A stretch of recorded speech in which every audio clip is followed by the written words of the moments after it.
passe la parole à la salle. Voilà.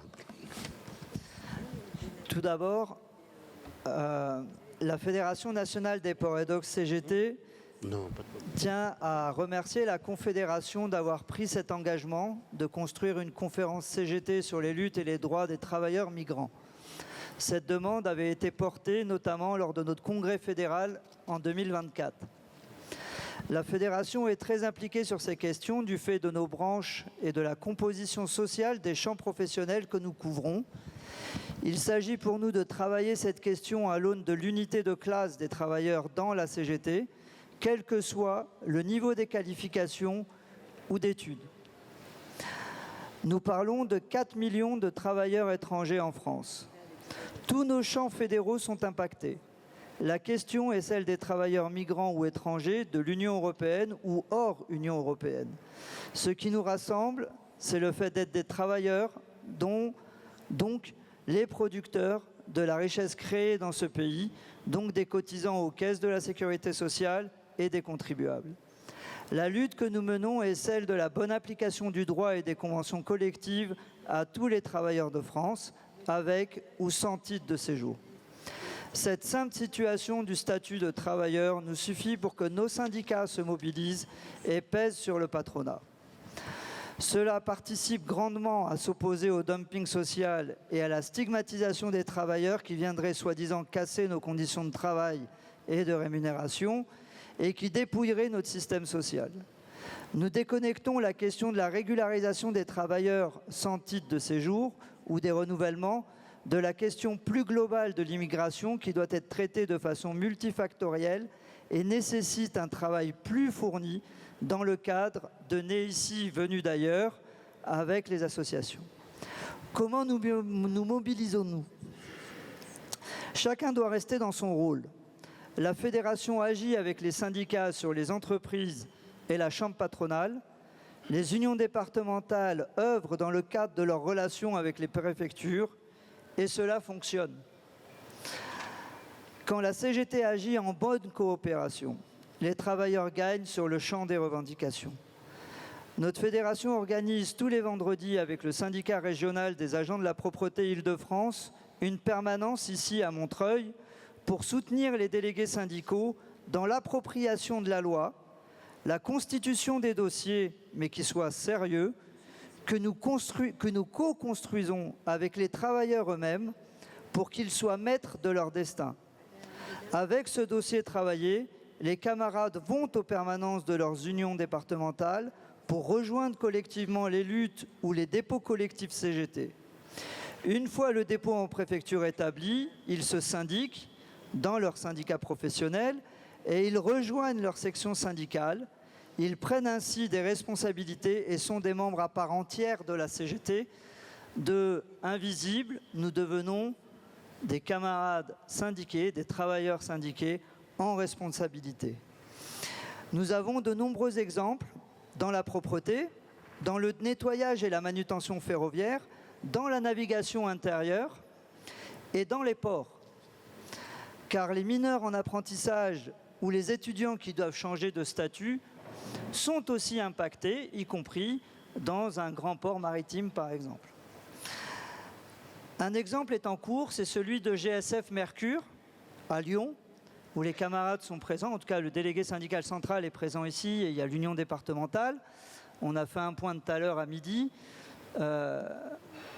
Alors qu'il était possible d'engager l'AES, l'entreprise a décidé de licencier. C'est une première depuis plus de 8 ans dans la profession. Nous, on est très clair, on ne laissera pas une seule entreprise de propreté oser licencier un travailleur pour défaut de papier. Il y a des possibilités, ils ne les utilisent pas, ça sera la lutte. Et s'il faut stigmatiser une entreprise en particulier ou une profession en particulière, on s'en chargera. Merci les camarades. Merci beaucoup. Merci les camarades et la parole à la salle. Ben, on passera directement son pause, la parole à la salle et après donc on fera une petite pause de 5 minutes. Voilà.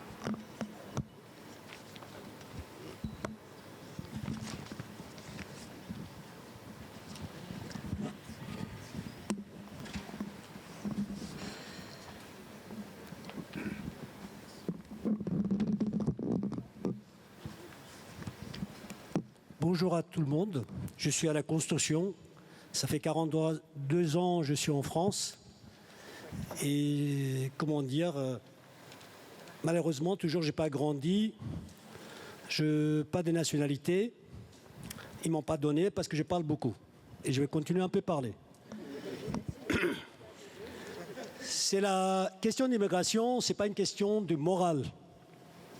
Si on ne comprend pas le capitalisme, l'impérialisme, comment ils fonctionnent, on ne comprendra pas l'immigration. Ce n'est pas une leçon. Ce n'est pas moi qui donne leçon, la pratique. La vie, elle nous donne leçon, elle nous claque chaque jour. Trump, ce n'est pas un fou.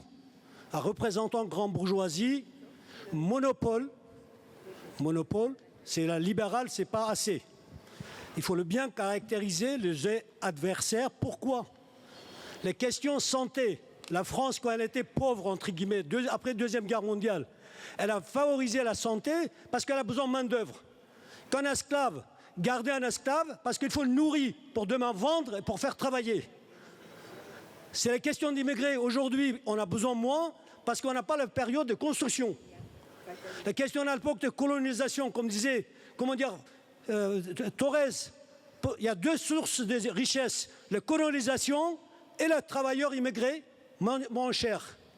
Et ça n'a pas changé. Et ce capitalisme, ça n'a pas changé. La nature, elle ne va pas changer comme ça.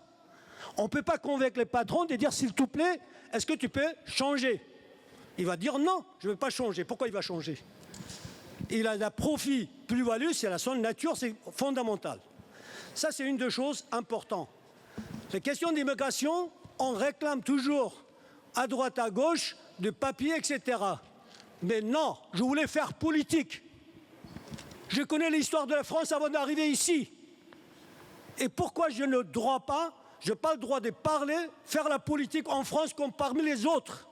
Pourquoi je me prends comme un gamin et je ne suis pas adulte? Voilà. Par contre, ce n'est pas une question de morale encore une autre fois. Je suis tout à fait d'accord, ce n'est pas une question de Front National. À l'époque de Mitterrand, la même période, que dites c'est les chômeurs, on a expulsé. 83-84, après la crise des sidérurgies. Est-ce que c'est la mémoire? Il faut la rappeler de mémoire. Et pourquoi on oublie ces mémoires? Et par la lutte, 1 million de personnes à Créteil qui a son papier régularisé. Ce n'est pas Mitterrand qui l'a dit, s'il vous plaît, tiens, je vous donne. On change, l'ordre, comment on va la prendre? La classe ouvrière, avant la CGT, elle occupait de tout. Logement, santé, papier, l'immigration, il y avait des CAIF, Conseil Association d'immigrants en France, qui dépendent de la CGT. Il n'y avait pas de communautarisme comme aujourd'hui à développer. Il n'y a pas de syndicalisme communautariste. Et parce que cette position de classe, elle a été abandonnée aussi. Et si position de classe, si on ne garde pas, on ne va pas se réunir des travailleurs avec les morales. Moi, je n'ai pas besoin de dignité, camarades, de chance qu'on cherche. Robert Surcouf, il a dit les Anglais. Pourquoi les Anglais, ils ont dit, on fait la pirate pour l'honneur. Pourquoi on fait pour l'argent? Il a dit, moi, je n'ai pas besoin d'honneur parce que je l'ai déjà. Moi, j'ai besoin de l'argent, moi. Et les immigrés, aujourd'hui, ils ont besoin d'unité. Ils ont cherché de leur place dans la classe. Maintenant, je vais passer un petit peu concrètement qu'est-ce qu'on a fait dans notre construction. Certaines choses, c'est le camarade Manu, il a dit. J'étais dans la commission instance de Vinci.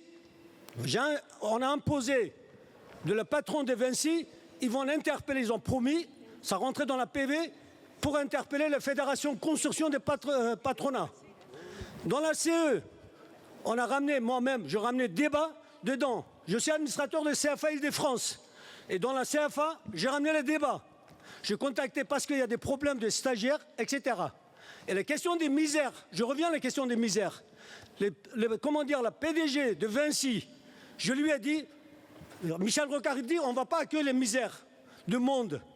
Mais par contre, je lui ai dit, monsieur, vous gérez la misère, vous exploitez la misère. Par rapport à l'insertion, on prend 2 ans, 3 ans, les jeunes, immigrés, femmes, isolés, etc. C'est ça la d'aujourd'hui. Mais tout ça, ça revient, comme tous les chemins, à Rome. Les capitalismes, plus-value, profit. Et de ce côté-là, ce n'est pas une question seulement de sans-papiers, une question des travailleurs. Les travailleurs, justement, ça a été dit. Et ces travailleurs, c'est la droit. J'ai terminé sur un sujet. Les attaques à l'immigration, C'est les attaques du peuple français, travailleurs français. L'année 90, par là, on a attaqué l'allocation familiale, le droit d'allocation familiale. On a dit, il y a beaucoup des enfants, les immigrés, ils ont fait. C'est pour contrôler les enfants des immigrés. On va baisser les allocations familiales. Mais qu'est-ce qui se passait? Tout le monde a perdu les allocations. Est-ce qu'on a dit, non, les Français, tu es Français, on va augmenter ton allocation familiale? Est-ce qu'il y a un Français qui a eu plus qu'allocation familiale? Mais non. Qu'est-ce qu'on a fait? Profiter de ça. Alors, je l'ai dit, Français immigrés, même combat, même patron, contre le capitalisme. Vive le prolétariat! Merci beaucoup. Merci, on va prendre une petite parole et on a une vidéo à passer. Prière, soyez le plus bref possible. Prière. Parce qu'on a eu... C'est jamais facile parce qu'on a aussi une vidéo des camarades italiens à passer aussi, donc voilà. Merci les camarades. Bonjour les camarades, Stéphane, membre du bureau de l'UD du Nord et aussi militant au comité des sans-papiers du Nord depuis une quinzaine d'années. D'abord, je voudrais excuser mon camarade Miloud, ancien gréviste, travailleur sans-papiers d'Emmaüs, la lutte victorieuse d'1 an l'année dernière, qui devait être là, mais après 17 ans, il a pu enfin retourner dans son pays d'origine un peu pour des vacances et donc il revient que la semaine prochaine. Donc voilà, je l'excuse. Alors je voulais justement dire déjà un petit mot par rapport à Emmaüs. Emmaüs, c'est une lutte qui a été construite évidemment par la base, c'est-à-dire les 51 grévistes sur 3 sites dans le Nord.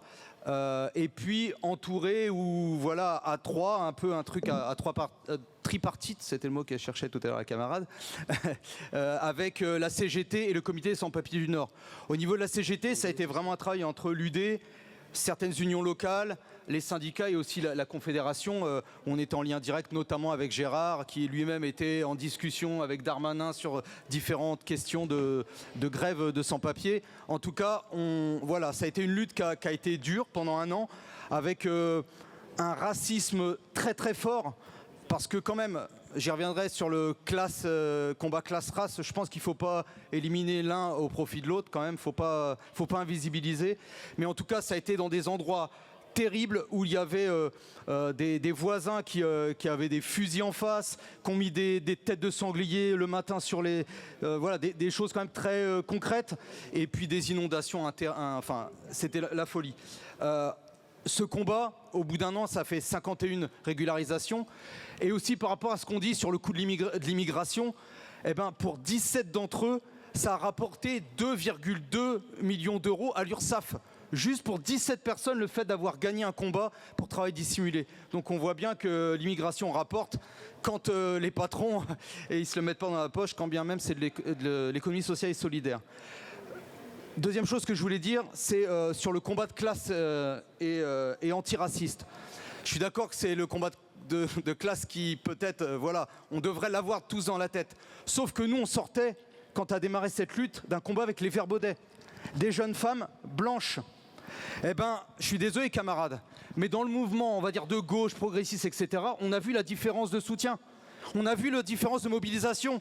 On a vu la différence de caisse de grève.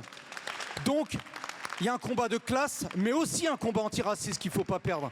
Parce que sinon, on oublie le fait que, comme disait notre camarade Saïd Bouamama, le racisme est une arme de division massive. La dernière chose que je voulais dire, c'est sous forme de 3 propositions. Propositions ou questionnements. La première, je me dis, en discutant des fois avec des camarades sur différentes unions locales, il y aurait peut-être, ça existe peut-être déjà avant, mais un livret, une formation, peut-être quelque chose de base pour l'accueil des travailleurs et travailleuses sans papier. Parce que je vois bien qu'il y a des camarades qui sont démunis et du coup tout revient juste à une UD. Moi on m'appelle d'un peu partout, y compris sur Emmaüs dans des coins de France. Mais voilà, je me dis qu'il y aurait peut-être quelque chose de base à refaire et à initier. La deuxième chose, proposition comme ça, pour avoir une prise vraiment en compte de la situation des travailleurs étrangers, ben peut-être qu'il faudrait le pousser, y compris dans la préparation du congrès confédéral, voire même au niveau des délégués, qu'ils soient quand même représentés, qu'on voit un certain nombre de camarades. Voilà, c'est une petite proposition. Et la dernière chose, je suis d'accord aussi que le combat des sans-papiers, c'est pas un combat antifasciste. En tout cas, c'est pas à eux et à elles d'être la tête de proue du combat antifasciste. Et on l'a vu avec ce qui s'est passé aux États-Unis là dernièrement. Moi, je suis désolé, on n'en est pas à ce point-là. mais il y a quand même des rafles dans ce pays. Il y a quand même des moments où il y a du contrôle aux faciès, où des flics déguisés vont choper un peu partout. Et des fois, les militants, ils savent choper les militants des CSP, ils savent choper les militants qui sont syndiqués. Donc je pense que c'est la dernière chose que j'ai à dire. Il va falloir qu'on prenne ça vraiment en compte. Je pense que le combat, il n'est pas encore à la hauteur et qu'on peut peut-être, nous, dans une vision antifasciste qui mène tout, l'antiracisme, mais aussi l'international et l'internationalisme. Je pense qu'ici, il faut retrouver un combat réellement antiraciste, anti-impérialiste et aussi contre l'économie de guerre. Je pense que la CGT, elle devrait être la tête de proue d'un combat contre l'économie de guerre et pour la paix. Merci, camarades. Merci, camarades.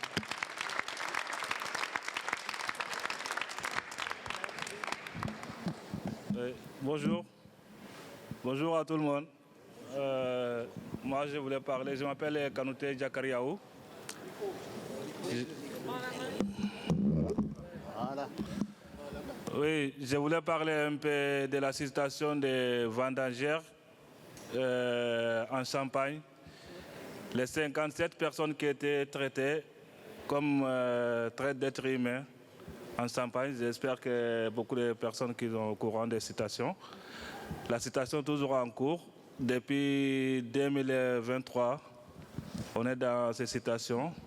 Je parle au nom de tous les camarades qui étaient avec nous dans ces misères, dans ces situations graves. C'était difficile avec nous. Il nous a pris depuis ici. Comme les camarades viennent de dire, c'est un peu raciste parce que il y avait 57 personnes sans papier. Il nous a pris d'amener dans un endroit qu'on n'a jamais été arrivé là-bas, à Reims. On ne connaît pas l'endroit. Il nous a amené dans un bâtiment qui était en salibre. Il n'y avait pas de toilettes, ni la douche, pas d'électricité. On était dedans. Voilà, comme des animaux. Je m'excuse des mots. Voilà, mais on était traités comme ça, très d'êtres humains. Grâce à la CGT, voilà, il y a une dame qui est là-bas, à la CGT, qui était venue nous voir, qui a pris la formation, elle est venue nous voir. Elle est là, j'espère, Sabine. Voilà, elle peut témoigner. C'est elle qui est venue nous... Merci. C'est elle qui est venue nous secourir, après appeler la gendarmerie, la mairie. J'espère que tout le monde a vu l'image à la télé. La TFM était là-bas. Bon, jusqu'à maintenant, pour vous dire qu'on était un peu frayés, jusqu'à maintenant, les choses en cours, ça n'était pas fini. Les 21, c'est moi, et 22, on est encore à la justice, on reste là-bas. Mais pour dire merci à la CGT, de tout ce qu'ils ont fait pour nous, tous les sans-papiers qui étaient parmi nous, ils ont tous eu leurs papiers, grâce à la CGT. Merci beaucoup. Toujours on demande de CGT d'être avec nous. Leur courage, voilà, on remercie beaucoup. Voilà, merci les camarades et on va passer à la vidéo s'il vous plaît parce qu'en fait notre table ronde elle doit démarrer et après donc on a notre collègue Fanelli qui doit... On a une vidéo, monsieur, donc voilà. Est-ce qu'on peut prendre la parole après? Merci les camarades. Donc on passe la vidéo. Buongiorno a tutti e a tutte, io sono Giuseppe Scifo e sono un componente del Dipartimento Immigrazione della CGIL nazionale. Saluto le compagne e i compagni della CGT e sono qua per raccontarvi l'esperienza della CGIL del sindacato di strada. Il sindacato di strada, diciamo, che nasce circa più di 10 anni fa e nasce appunto per essere vicini alle persone cosiddette invisibili. Gli invisibili sono quei lavoratori migranti, sia regolari ma anche irregolari, che vivono e lavorano prevalentemente nelle campagne, in agricoltura, e sono quelle persone che quasi nessuno vuole vedere, ma sono invisibili al diritto, sono invisibili alle istituzioni, sono invisibili alla società civile, ma non sono persone invisibili invece per gli sfruttatori e per essere un elemento del mercato del lavoro molto centrale e importante nell'economia italiana. L'agricoltura è un contesto ormai diventato primario in Italia, grazie alle tante produzioni di eccellenza, quelle che ormai vengono chiamate il Made in Italy nel mondo. Sono prodotti ad alto valore aggiunto, ma nella filiera e soprattutto nel segmento della produzione di questi prodotti agroalimentari, soprattutto nel settore primario, proprio nei campi della coltivazione, i diritti sono qualcosa di assolutamente relativo. E quindi questa situazione, diciamo, viene fuori più di 10 anni fa e la CGIL si è posta il problema di come rappresentare, assistere ed aiutare questi lavoratori. È chiaro che le pratiche della rappresentanza sindacale, quella tradizionale, qua non valgono, perché sono persone che spesso non hanno un contratto di lavoro, o se hanno un contratto di lavoro è un contratto fittizio, solo nella carta, perché non vengono rispettati i livelli salariali, non viene rispettato l'orario di lavoro e non viene rispettata tutta la normativa relativamente alla salute e alla sicurezza, quindi è solo un qualcosa di, diciamo, di formale. E quindi in questo genere di aziende, che sono spesso piccole, medie aziende distribuite in tutto il territorio nazionale, è difficile, direi quasi impossibile, fare rappresentanza sindacale secondo, diciamo, le pratiche tradizionali. Quindi va fatto un ragionamento. Il primo di tutto ha posto al centro una solidarietà. La solidarietà significa che il sindacato, così come ha fatto la CGIL, deve mettere in campo delle risorse economiche, strumentali e risorse umane per lavorare dietro a questo contesto rispetto al quale non c'è nessuna forma di ritorno in termini di rappresentanza di deleghe sindacali.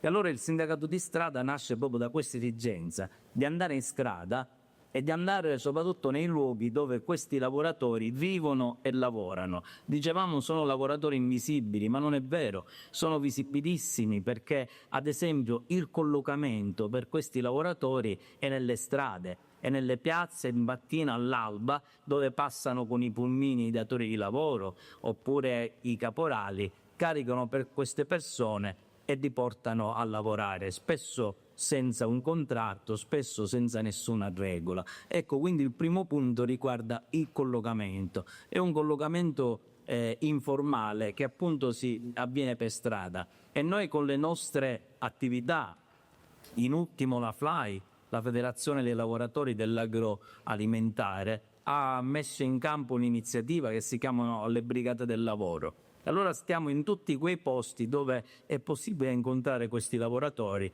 dare informazioni e iniziare una prima attività di sindacalizzazione, soprattutto di informazione, per dire loro che si può uscire dallo sfruttamento. Certo non è facile, perché queste persone, soprattutto le persone irregolari, non hanno altra possibilità che sopravvivere grazie al salario che mi arriva da questo lavoro sfruttato.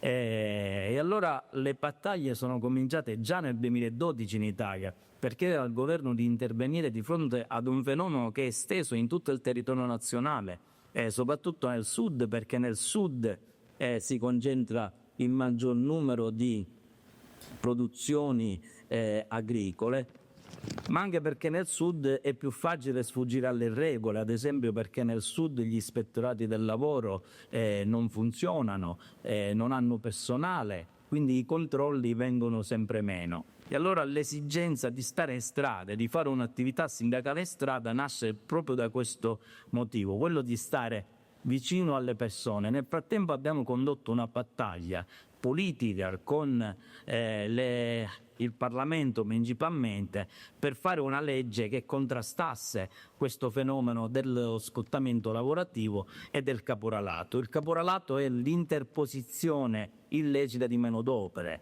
Praticamente che cosa avviene? Avviene che le aziende, soprattutto in quelle aziende agricole dove i periodi di raccolta dei frutti sono molto brevi, ma che necessitano di un numero elevato di lavoratori, queste aziende si affidano a degli intermediari informali che vanno a reclutare queste persone e li portano a lavorare in un salario assolutamente basso, e in più loro prendono una percentuale sia sul salario dei lavoratori ma anche sui servizi che sono, diciamo, il trasporto e anche qualche bene di prima necessità come il cibo e l'acqua. Tutto questo praticamente è stato, grazie alla nostra battaglia principalmente, è stato poi identificato come reato, cioè l'interposizione illecita di manodopera è diventata finalmente un reato nel 2012, però attraverso una legge che era di difficile applicazione, perché puntava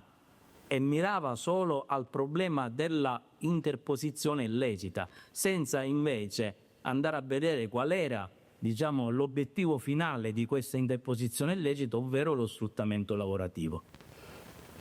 Poi ci è voluto ancora qualche anno, nel 2016, dopo che è morta una bracciante, una lavoratrice italiana, Paola Clemente, è morta di fatica, stava a lavorare sotto una struttura popesta, una serra, una greenhouse, e lavorava per 12 ore al giorno. A un certo punto ha avuto un malore ed è morta. Da là è riesplosa una protesta e finalmente il Parlamento si è convinto a fare una legge che contrastasse il reato di grave sfruttamento lavorativo, ma soprattutto una legge che ascrive al reato penale lo sfruttamento lavorativo e che ha raggiunto un grandissimo risultato, che è quello di riconoscere la condizione di vulnerabilità dei lavoratori. Quindi si è vulnerabili se si è senza documenti,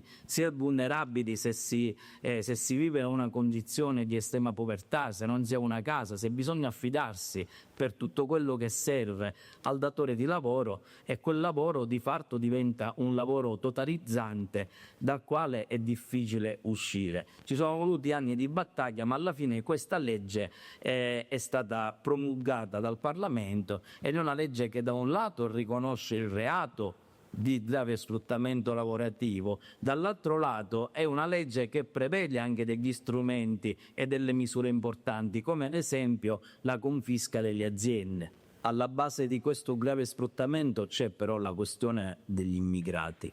Gli immigrati che, avendo uno status di cittadinanza molto fragile, un permesso di soggiorno molto precario o molti addirittura senza documenti, questi rappresentano la prima manodopera da sfruttare, da collocare in situazioni lavorative senza alcun diritto.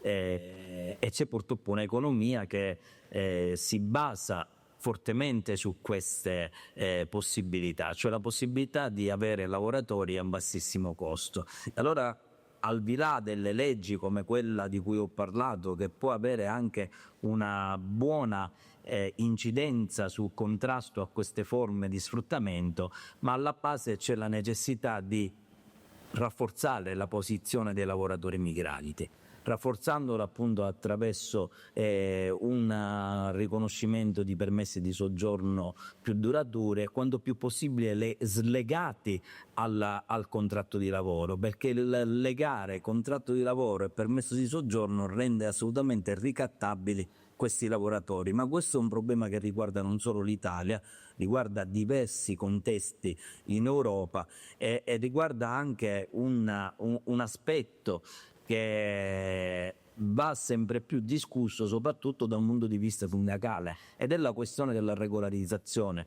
perché non solo queste persone hanno uno status molto fragile come permesso di soggiorno, ma c'è la presenza di centinaia di migliaia di lavoratori irregolari. Questi irregolari, se non finiscono nei circuiti dei rimpatri, la maggior parte vive da invisibili e vivono a disposizione di un mercato del lavoro che è un mercato di neoschiavismo. E allora questa battaglia il sindacato a livello europeo, ma anche con il coinvolgimento delle organizzazioni sindacali, ad esempio del Mediterraneo e dell'Africa subsahariana, va portato avanti. Va portata una battaglia avanti per aver riconosciuto il diritto alla regolarizzazione secondo un principio, il principio che chi lavora non può essere irregolare. Buongiorno a tutti e a tutte, io sono Giuseppe Scibbi.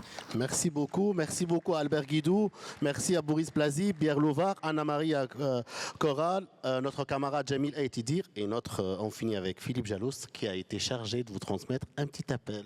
Merci à vous tous. 5 minutes de pause et on reprend Philippe. Oui, merci. En fait, c'est un appel d'expérience qui nous est tombé dessus et auquel on n'avait pas pensé avant. Au mois de juin, c'est arrivé dans plusieurs départements, hein. Mais pour ce qui nous concerne, au mois de juin, on a été sollicité par le syndicat CGT du groupe Fondation Partage et Vie. On ignorait complètement le syndicat CGT du groupe Fondation Partage et Vie, sauf que le groupe en question s'occupe d'EHPAD.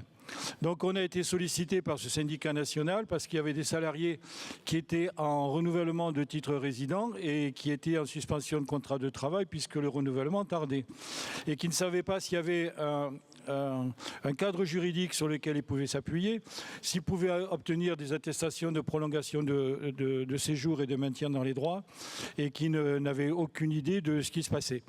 Donc on a eu exactement la même chose avec l'établissement public de santé nationale de Fresnes.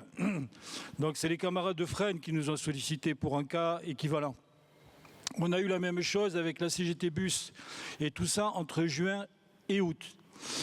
Donc ça montre que les syndicats qui auparavant nous regardaient avec sympathie, nous occupaient de travailleurs sans papier, mais ce n'était pas leur champ d'intervention et on était un peu dans un champ de spécialistes qui avons une spécialité. Là, on a pu faire des ponts avec nos camarades qui sont en activité et qui ont des problèmes d'élus au CSE qui sont licenciés ou suspendus, ou simplement de syndiqués qui sont licenciés ou suspendus, ou simplement de salariés qui sont licenciés ou suspendus. Donc cette réalité-là, c'est M. Retailleau qui l'a créée. Mais cette réalité-là nous permet de connecter les fils au sein de la CGT, entre les différentes structures de la CGT. Servons-nous de nos CE pour dire à nos camarades des syndicats dans les CE, grattez un peu, regardez un peu de près, allez chercher un peu de près. Servons-nous de nos comités généraux pour dire la même chose. Servons-nous de nos réunions ULUS pour dire allez gratter un petit peu. Parce que dès qu'on va pouvoir faire un inventaire et pouvoir construire une intervention collective, on va pouvoir rentrer de nouveau dans les préfectures là où les portes étaient fermées. Merci de votre attention. Merci beaucoup. Merci camarades. On enchaîne, Gérard, on enchaîne, pas de pause. Allez, on enchaîne. Hein. Allez. Oh oui, j'appelle la deuxième table ronde dans construire la lutte du local à l'international. J'appelle Gérard Delahaye, Julie Furua, Fanny Lick et Sophie Giriou de la Ligue des droits de l'homme. Oui, oui, monsieur. Oui, vous pouvez reprendre après la parole, après cette table ronde. Après la table ronde, là. Allez. Non, non, il y a les escaliers là, sinon je vous ai... c'est la porte. Vous voulez un petit peu d'aide? C'est bon? C'est bon, camarade? Allez. Encore. Ouais, toujours sûr. Je t'ai renvoyé mes notes. Ouais, mais après, je vais poser une seule question. On n'a pas assez du temps. Je vais poser une seule question. Comment s'organiser à l'échelle nationale, à l'échelle internationale? Libre à vous. Ouais. Parce qu'en fait, vraiment, vous avez vu vos camarades, on n'a pas assez de temps. Mais il reste à peu près 30 minutes. Tu rajoutes, il y a une camarade, Anna Azaria. Anna, de Femmes Égalité, c'est très bien. Viens, Anna. Oui, surtout que votre conférence, c'est les droits et libertés des travailleurs sans Anna Azaria. Azaria, avec Z. Oui, il faudrait quand même parler des travailleuses. Oui, c'est moi qui parle. De quelle Président de Femmes Égalité. Femme Égalité. Femme Égalité. Voilà. De Femme Égalité. Tout le monde est là. Alors, il y aura une seule question pour tout le monde. Fanny Lee, Quelle question? Ça va? Ça va? Ben, je commence par toi, mais il y aura une seule question pour tout le monde. Comment s'organiser à l'échelle nationale et internationale? Libre à vous donc. Mais ça, parce que vraiment, on n'a pas assez du temps. Oui, et mais je parlais quand même des femmes. S'il vous plaît, soyez très très bref. Hein. Vraiment, on ne dépasse pas. On est combien? On est 4. On est un cinquième, attends. Ouais, il y a Sophie de la LDH et un cinquième. Donc il nous reste 30 minutes pour 5 personnes. Donc il faut se partager vraiment. Oui, mais on va se débrouiller. Moi, si je prends 5 minutes, c'est beaucoup. J'appelle notre camarade Sophie. Ouais. C'est bon. Ça va? Elle est là, oui, personne ne la voit. Oui, allez-y. Et Fanny. Fanny, oui, elle commence. Elle commence la Fanny, elle commence la première Fanny. Est-ce que quelqu'un aurait Rebonjour les camarades et on termine avec cette deuxième table ronde. Voilà, sur construire la lutte locale et à l'international. Je ne serai pas seul, ce sera avec moi Gérard Delahaye de la CGT, Gélé Ferrua du Solidaire, Fanny Carré-Corté de la CIMAD, Sophie Giraud de la Ligue des droits de l'homme et Anna Azaria de Famille Égalité. Et on donne la parole à notre camarade Fanny Carré-Corté. Merci.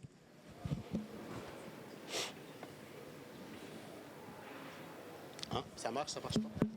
Ça marche.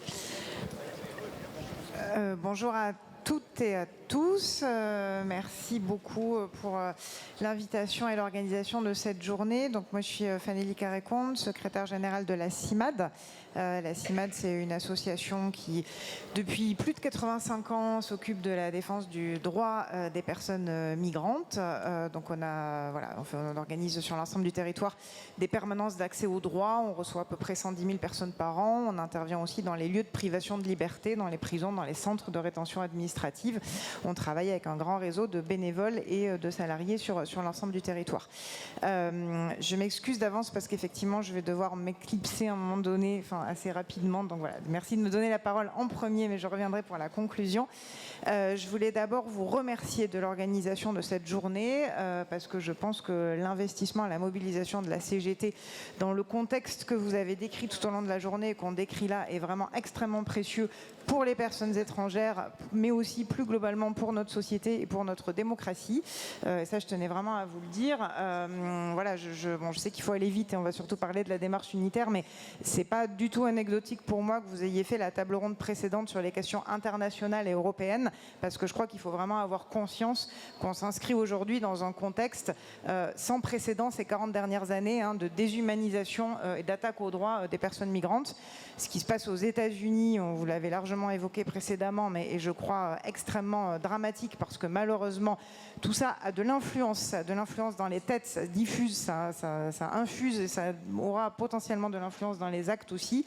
On ne parle pas de tout ce qui se passe au niveau européen. Au moment où on se parle, en France, actuellement, vous avez des discussions à l'Assemblée nationale pour revenir, par exemple, sur la possibilité pour les personnes sans papier d'être accueillies dans l'hébergement d'urgence. Donc aujourd'hui, vous avez des parlementaires, et on ne parle pas de l'extrême droite, on parle beaucoup plus largement que ça, des parlementaires qui aujourd'hui expliquent qu'il faudrait mettre des centaines de milliers de personnes à la rue sous prétexte que leur situation administrative ne serait pas en règle. Donc là, on n'est même plus dans une situation où on a des débats d'orientation sur des politiques. On est dans une situation où on a des attaques fondamentales sur le droit, la dignité et la vie des personnes. Donc c'est vraiment dans ce contexte-là qu'on s'inscrit. Je voulais le rappeler en introduction. Et donc dire que de ce point de vue-là, les batailles que nous menons ensemble sont absolument fondamentales. Pour le droit des personnes migrantes, mais aussi, je voudrais le mentionner aussi, les batailles pour l'état de droit. Et ça, je crois que c'est extrêmement aussi fondamental dans la construction de nos mobilisations collectives. Les menaces aujourd'hui contre l'état de droit, le fait d'avoir des contre-pouvoirs, le fait d'avoir des principes comme le droit pour une personne d'être défendue, le droit au recours, le droit au respect de la vie privée et familiale, etc. Toutes ces choses-là aujourd'hui sont remises en question. Vous avez plusieurs pays de l'Union européenne qui aujourd'hui demandent à revoir la Convention européenne pour les droits de l'homme. Il faut absolument qu'on fasse tenir tous ces principes autour de l'état de droit, parce que si tout ça ne tient plus, c'est notre société dans son ensemble qui va vaciller, c'est la démocratie qui va vaciller, et donc ce combat pour l'état de droit, il est absolument fondamental. Donc par rapport à tout ça, on a vraiment besoin de lutte unitaire. On fête avec plein de guillemets l'anniversaire des 2 ans de la loi Darmanin Asile-Immigration et des 1 an de la circulaire Retailleau sur les régularisations. On commence, et vous le voyez aussi sur le terrain, on le fait aussi au niveau de notre association association à étudier les conséquences sur la vie des personnes de ces deux textes. Elles sont dramatiques sur toute la partie accès au séjour, régularisation. On en a largement parlé dans votre journée sur la question des régularisations des travailleuses et des travailleurs, mais ça va au-delà de ça. Nous, à la CIMAD, et c'est aussi pour ça que c'est important qu'on travaille en complémentarité, on regarde la régularisation et l'accès au droit dans toutes ces dimensions. Donc on travaille aussi beaucoup sur le droit au séjour pour, par exemple, les étrangers malades, la vie privée familiale, enfin tous ces éléments-là. Aujourd'hui, voilà, la question des régularisations et de l'accès au droit est vraiment réduite à peau de chagrin. Et l'autre élément qui nous préoccupe beaucoup dans les réglementations aujourd'hui, c'est toute la façon dont est instrumentalisée dans le droit la notion de menace à l'ordre public. Ça, c'est extrêmement important parce qu'on l'entend de plus en plus. La loi Darmanin, elle a pour un de ses principes essentiels d'avoir mis au cœur du droit des étrangers cette notion de menace à l'ordre public qui est extrêmement subjective, qui n'a pas de définition précise et qui est aujourd'hui instrumentalisée par les préfectures pour ostraciser, délivrer des obligations de quitter le territoire français à des personnes sur des fondements qui sont absolument sans fondement, puisque, donc, encore une fois, cette notion-là est utilisée de manière complètement arbitraire. Le résultat de tout ça, c'est des politiques publiques qui sont centrées sur l'obsession de la criminalisation des personnes. On met dans les têtes le fait qu'elles seraient dangereuses. On les enferme dans les centres de rétention, on les expulse indépendamment de toute leur situation, des attaches qu'elles peuvent avoir dans leur vie personnelle et familiale en France. Et on continue de faire de cette figure de la personne étrangère un bouc émissaire, et tout cela alimente le carburant de l'extrême droite et la boucle est bouclée. Donc il faut qu'on arrive à sortir de cette ornière et c'est en ce sens-là que les démarches unitaires, encore une fois, sont extrêmement précieuses. Entre associations, entre syndicats, elles servent pour plusieurs choses et je finirai là-dessus. Elles servent évidemment dans les batailles concrètes pour la régularisation. Vous en avez cité plein d'exemples sur différents points du territoire et c'est important, je pense, que nos militants, nos adhérents respectifs se connaissent aussi sur les territoires et que les choses qui se passent au niveau national se déclinent, pas simplement à Paris, mais sur l'ensemble du territoire. Les mobilisations unitaires, elles servent aussi à se protéger collectivement. Et ça, je crois que c'est aussi important de le dire à un moment où les libertés associatives et les libertés syndicales sont extrêmement menacées. Et donc la démarche unitaire, pour nous, en termes de stratégie, c'est aussi de dire que quand l'une ou quand l'un des nôtres est attaqué, on se défend collectivement, parce que ce qui arrive aux gens aujourd'hui arrivera malheureusement aux autres demain. Et donc cette question de la protection, elle est vraiment, je crois, très importante. Et puis les batailles collectives et unitaires, elles doivent servir à lutter contre vraiment cette espèce de rouleau compresseur qui là encore fait le carburant de l'extrême droite, c'est-à-dire opposer les uns aux autres. Et ça, c'est en ce sens-là aussi que ce type de débat est fortement indispensable pour ne pas tomber dans ce piège-là. C'est pas les personnes étrangères contre les personnes non étrangères, c'est pas les uns contre les autres. Voilà. Comment est-ce qu'on combat ces stratégies-là? Et puis enfin, ce qu'on appelle nous le contre-récit, c'est-à-dire face aux imaginaires rouleaux compresseurs qu'on entend du soir au matin sur CNews et autres médias Bolloré ou autres, comment est-ce qu'on est en capacité d'imposer, de pas être simplement dans la réaction, mais aussi dans l'offensive. C'est beaucoup ça qu'on cherche à faire dans les luttes unitaires. Et autour de ça, donc imposer d'autres récits, imposer d'autres imaginaires. Et pour moi, la régularisation, c'est un exemple parfait sur cette question du contre-récit. C'est-à-dire imaginer. On passe notre temps à entendre « Ah, mais c'est pas possible de régulariser les personnes, ça serait dangereux, ça serait je sais pas quoi ». En fait, prenons les choses à l'inverse. Voilà. Imaginons une société où tous les travailleuses et tous les travailleurs sans papier seraient régularisés, où toutes les personnes sans papier seraient régularisées, où on aurait enfin l'égalité des droits entre toutes et tous. Et qu'est-ce que ça ferait? Eh bien, ça ferait une vision positive pour l'ensemble de la société. Et zéro précarité. C'est positif pour l'économie, c'est positif pour la santé, c'est positif pour la cohésion sociale, c'est positif pour l'hébergement d'urgence. On en parlait tout à l'heure, des personnes régularisées, elles ne sont pas à la rue, elles ne sont pas dans l'hébergement d'urgence, donc ça permet d'agir pour le logement, pour l'ensemble de la population. C'est quelque chose, encore une fois, d'extrêmement positif et salutaire pour l'ensemble de notre société. On peut raconter ces récits, on peut et on doit contribuer ensemble à montrer que d'autres possibles, d'autres futurs sont à notre portée et qu'autour de cette question des droits des personnes migrantes et de la régularisation, je crois qu'il y a là un fil à tirer qui doit nous permettre de continuer à avancer, de ne pas être simplement en réaction mais à l'offensive pour imaginer ensemble d'autres possibles et d'autres futurs. Merci beaucoup Fanny, merci beaucoup. Et on passe la parole à Julie du groupe Solidaire. Alors Julie, brièvement, qu'est-ce qu'on peut faire réellement pour construire cette lutte nationale et internationale? La révolution. J'adore. Bonjour à toutes et tous, et comme Fanny on trouve que cette journée que vous avez organisée est essentielle et très pertinente. Ça nous donne des idées, peut-être qu'il faut qu'on fasse la même chose à Solidaire. Pour Solidaire, la lutte pour la régularisation n'est pas une question humanitaire, c'est une question de droit, de dignité et de lutte de classe, au cœur d'un syndicalisme internationaliste, antiraciste et antifasciste. Alors ça a été dit, sur cette table ronde, on parle des collectifs dans lesquels on milite ensemble. Pour beaucoup, de la table ronde, on se retrouve dans beaucoup. Nous, il nous semble essentiel de rappeler que l'unité, c'est pas une fin en soi, mais c'est vraiment une stratégie pour lutter sur le terrain, pour faire avancer nos luttes, pour faire avancer le droit de toutes et tous. Et c'est pour ça qu'on se retrouve à la fois donc, dans ce qu'on appelle le cadre plaidoyer, qui est notamment avec la CIMAD, le GISTI, la FASTI. Voilà, c'est un cadre qui est pour nous essentiel pour déconstruire les réformes, pour suivre les publications des décrets et mener la bataille contre le mur numérique des préfectures qui rend les droits invisibles. On pense aussi qu'il est important de construire l'unité intersyndicale la plus large possible. C'est pour ça que, en fait, dans ces cadres-là, on se retrouve très souvent du coup, avec nos camarades de la CGT et de la FSU. Et puis parfois, sur certains appels, on arrive aussi à avoir la CFDT et l'UNSA qui s'y reconnaissent et qui signent ces appels-là. Voilà, pour nous, ça nous paraît très important parce que ça nous permet de porter la déconstruction des discours xénophobes au plus près des travailleurs et des travailleuses, là où le venin de la division prend parfois racine sur les lieux de travail. C'est pour ça que c'est essentiel de lutter en intersyndical. Ces luttes, on les construit aussi, c'est aussi un peu l'auto-organisation des travailleurs et des travailleuses. Voilà, nous, on a beaucoup suivi tous nos camarades, notamment de Chronopost, qui ont été en lutte, qui ont mené un piquet de grève de novembre 2021 au 31 octobre 2024, avant que ce piquet il soit violemment expulsé. Et voilà, cette lutte, elle existe toujours, ils luttent toujours pour leur régularisation.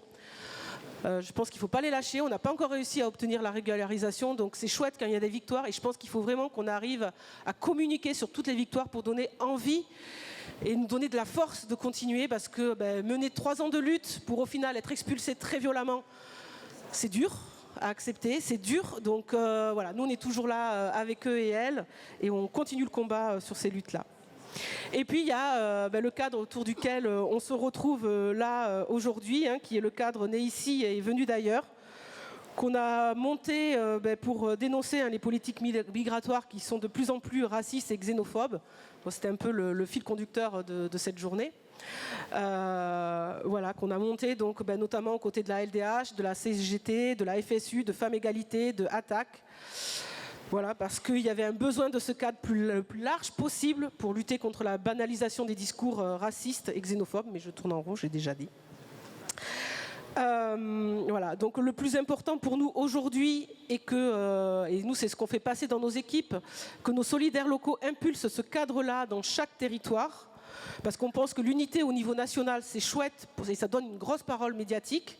Mais aujourd'hui, il faut vraiment qu'on arrive à la diffuser sur l'ensemble du territoire et qu'il y ait de l'unité de base avec des collectifs sans papier locaux et des unions départementales pour faire reculer en fait les discours racistes et pour faire reculer le gouvernement sur ces lois racistes et xénophobes.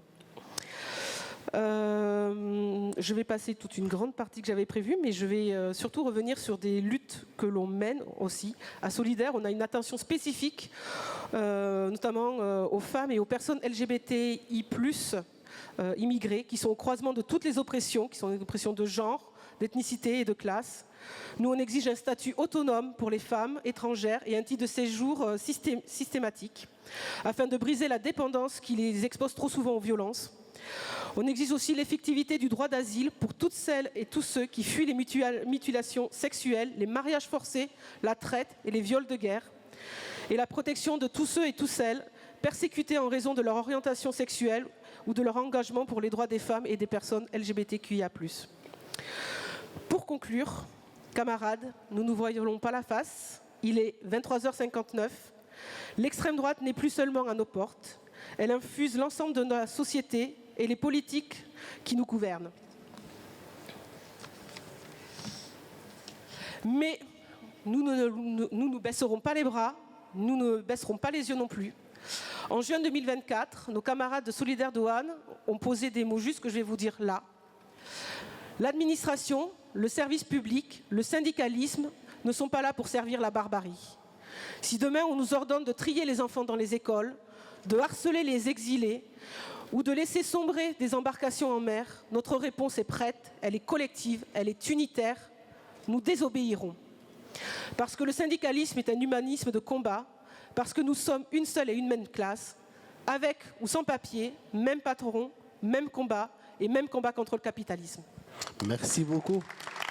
Et on passe la parole à Sophie Giroud de la Ligue des droits de l'homme.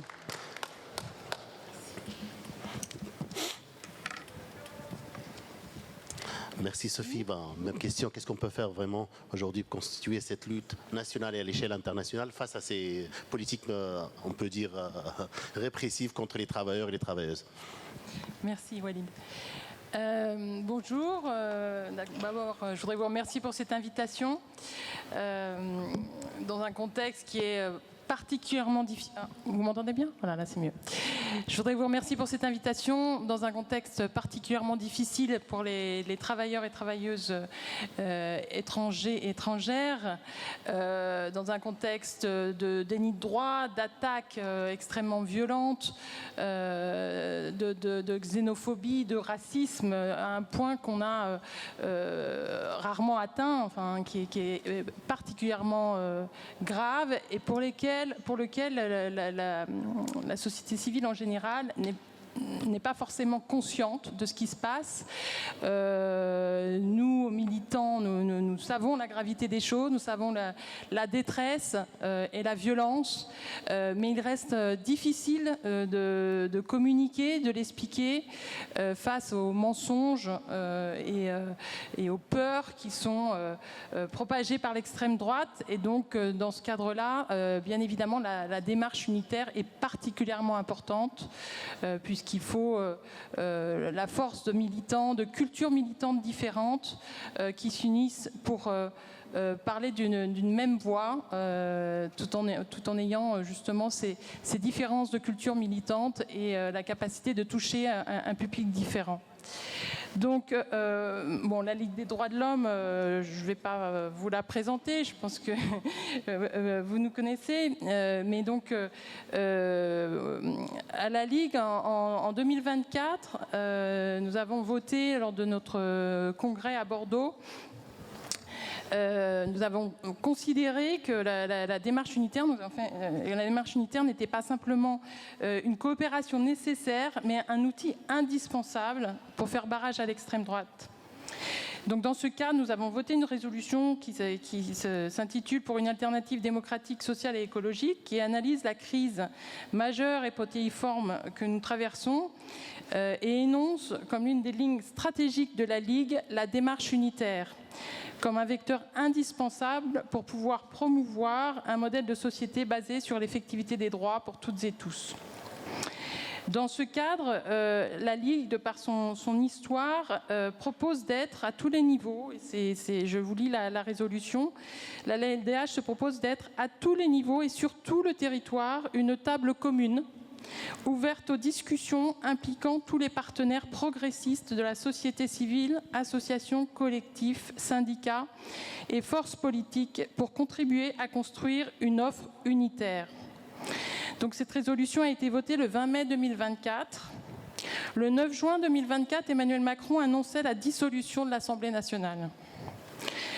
Bien évidemment, nous avons tout de suite réagi, la LDH et tous nos partenaires, pour organiser un appel unitaire. Et donc, je vous amène à revenir sur cette période qui, malheureusement, paraît déjà assez loin, alors que c'est tout proche. Juin 2024, nous avons lancé un appel qui s'intitulait un appel unitaire, intitulé « Ensemble, assurons la défaite de l'extrême droite le 7 juillet ». Nous avons organisé une grande manifestation. Nous sommes tous énormément mobilisés pour faire barrage à l'extrême droite, pour avoir le barrage républicain et pour éviter que l'extrême droite ait la majorité à l'Assemblée nationale, et nous avons réussi. Ce qui montre vraiment, bien sûr, il y a plusieurs facteurs, mais cet appel, cette réaction immédiate que nous avons réussi à avoir, puisque nous avions très très peu de temps, et cette capacité à mobiliser a été particulièrement forte. Il n'y a pas eu que la manifestation, il y a eu aussi des meetings qui ont été aussi particulièrement forts et qui étaient toujours unitaires, où chacun pouvait parler, encore une fois, avec sa culture militante, mais toujours dans le même objectif. Donc, lorsque, en octobre 2024, nous avons été contactés par la CGT pour une démarche unitaire également pour le droit, la défense du droit des étrangers, et notamment en vue du 18 décembre, ça nous a bien sûr paru évident, et cela rentrait tout à fait dans notre stratégie. Donc, je vais vous parler un petit peu de notre démarche unitaire pour ce qu'on appelle maintenant un collectif, mais qui au début n'était qu'un simple appel, né ici, venu d'ailleurs. Alors, attendez que je me retrouve dans mes notes. Je suis un peu perdue dans mes notes. Voilà. Bon, déjà, la démarche unitaire, même si elle peut être extrêmement forte et puissante, elle n'est pas facile. Pour arriver à s'entendre et se mobiliser ensemble, ça demande des consensus, ça demande de s'écouter, ça demande de se comprendre et ça demande de converger tous vers le même objectif. Nous avons vraiment réussi à le faire pour Né ici, venu d'ailleurs. Pas sans difficulté, mais nous avons surmonté ces difficultés, et je pense que justement le fait de les avoir surmontées tous ensemble était un élément très fort et nous renforce pour l'avenir, puisque nous avons déjà eu cette expérience de pouvoir, pour le droit des étrangers, se mobiliser de manière unitaire. Et nous avons organisé donc la première manifestation le 18 décembre 2024, ensuite la manifestation de lutte contre de la Journée internationale contre les discriminations racistes du 21 mars 2025, qui a réuni 100 000 personnes sur le territoire. Et puis, cette année encore, la Journée internationale des migrants. La raison, je pense aussi, du succès de ce collectif, c'est qu'il y a vraiment une stratégie de communication, une volonté d'avoir un discours simple, accessible à tous, pas juridique, parlant du quotidien des personnes étrangères, dénonçant les attaques et les mensonges de l'extrême droite et appelant à un autre projet de société, donc donnant également des perspectives. On ne veut pas rester uniquement dans la dénonciation. Donc un autre projet de société basé sur la solidarité, l'humanisme, l'inclusivité et l'effectivité des droits. La démarche unitaire prend tout son sens quand les messages sont simples, se réfèrent au quotidien, permettant aux gens de se projeter, d'y voir des exemples dans leur entourage, avec des textes d'appel volontairement consensuels, sans posture radicale, signables par un grand nombre d'organisations. Et c'est ça qui a fait notre force, parce que nous avons à la fois, dans le cadre, nous avons fait des appels à manifester, mais au-delà de la manifestation elle-même, nous avons fait en sorte qu'un grand nombre d'organisations puissent nous rejoindre. Je prends le dernier appel du 18 décembre 2025. Nous avons eu 100 organisations signataires. Donc, dans ce cadre-là, la LDH a proposé d'offrir un certain nombre d'outils de communication. Donc, l'appel a été publié sur le site de la Ligue, signé par des premiers signataires, et ensuite ouvert à signature au plus grand nombre d'organisations. Donc, il n'y avait que les particuliers qui ne pouvaient pas signer. Et donc, dans cette centaine de signataires, il y a une très, très grande diversité. On a des très grandes organisations comme Amnesty International, Emmaüs, Médecins du Monde. Vous pourrez aller voir sur le site. Donc, on a des partenaires de grande taille au niveau national. Et puis, on a des petits collectifs, des permanences d'accès aux droits, et surtout partout sur le territoire. Donc cela aussi nous a permis de développer un maillage et des liens avec des petites organisations partout sur le territoire et dans des régions, dans des zones auxquelles on n'a pas forcément accès. Et tout ça doit être encore développé. Et à chaque appel, on développe encore et on rajoute encore de nouveaux signataires. Chaque signataire de l'appel a accès à un outil de partage des outils de communication et donc peut, à partir de ces visuels, faire des tracts, des affiches, des banderoles pour les manifestations. Donc on a aussi offert des outils à toutes ces organisations. Les plus grandes n'en avaient pas forcément besoin, mais notamment les plus petits, pour pouvoir tracter partout en France. Donc, par ailleurs, on a fait une carte interactive de toutes les manifestations pour le 18 décembre. Toutes les manifestations en France, il y en avait 40. On n'a pas fait encore le bilan du 18 décembre 2025, mais on va pouvoir étudier un petit peu la diversité des signataires et voir également le maillage géographique pour toujours l'améliorer, notamment en vue des élections à venir, avec le calendrier qui va être très serré et très complexe, de pouvoir communiquer le plus largement possible partout en France. Donc voilà, ça, je pense que c'est vraiment une force de l'appel, la diversité des participants, des signataires et le maillage géographique. L'objectif, bien sûr, est de communiquer, de sortir de l'entre-soi. Hein, c'est toujours ce qui est le plus difficile. Ne pas communiquer pour les personnes déjà convaincues, mais d'arriver à toucher un autre public. Et donc, là encore, on a vu, je vous donne l'exemple du syndicat des médecins généralistes de France qui a signé notre appel. Pour moi, c'est très positif. Ça veut dire qu'on sort de l'entre-soi de la défense des droits des travailleurs. Et donc, des médecins généralistes, on se doute qu'ils savent très bien ce que vivent les travailleurs et travailleuses étrangers. Et donc, lorsqu'ils signent notre appel, c'est qu'ils ont besoin aussi de s'exprimer et de participer à la mobilisation. Alors maintenant, comment faire évaluer cette démarche unitaire ? Je pense que déjà, elle peut être déclinée dans beaucoup d'autres domaines et c'est vraiment nécessaire, des domaines qui sont convergents. Voilà. Et puis, pour ce qui concerne de l'appel en particulier, il faut qu'on en discute, mais je ne veux pas prendre trop de temps. Donc, je vais conclure. Et je vais conclure en disant que nous pensons que la démarche unitaire est plus que jamais nécessaire pour permettre à la société de s'exprimer et à faire vivre la démocratie. Parce que derrière ces démarches unitaires, c'est permettre à la société civile de se mobiliser et de faire vivre et de croire à la démocratie, à un moment où beaucoup n'y croient plus. Dans une période de restriction de l'espace civique partout en Europe, et en particulier en France, et dans une période de loi du plus fort, de répression violente contre la société civile. Et bien sûr, j'ai une pensée particulière pour l'Iran et pour les Iraniens et les Iraniennes qui souffrent tout particulièrement en ce moment. Merci. Merci beaucoup, Sophie Giroud de la Ligue des droits de l'homme. Merci beaucoup. Et on passe à notre camarade Anna Azaria de Famille Égalité. Oui, comment on peut bonjour. Voilà, dans le même... Bonjour à toutes, bonjour à tous. Je commence par remercier l'invitation. Et pour celles et ceux qui ne nous connaissent pas, Femmes Égalité est une organisation des femmes qui a comme objectif la défense des aspirations et des revendications des femmes des milieux populaires. Qui dit femmes des milieux populaires dit travailleuses sans papier, parce qu'il n'y a pas que des travailleurs sans papier, hein, il y a aussi des travailleuses sans papier.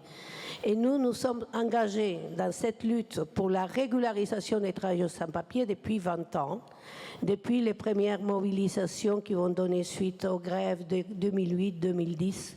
Et nous avons continué toujours dans des démarches unitaires avec des syndicats de lutte et avec des associations.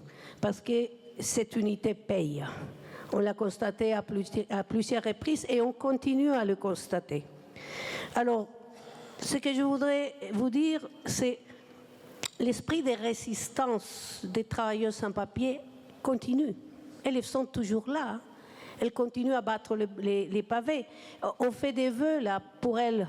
Mais la salle, il va falloir demander une autre, parce qu'on a beaucoup, elles viennent pour s'informer, pour voir qu'est-ce qu'on fait. D'accord ? Cet esprit de résistance, comment continuer ? nous appuyer sur cet esprit de combativité, de résistance.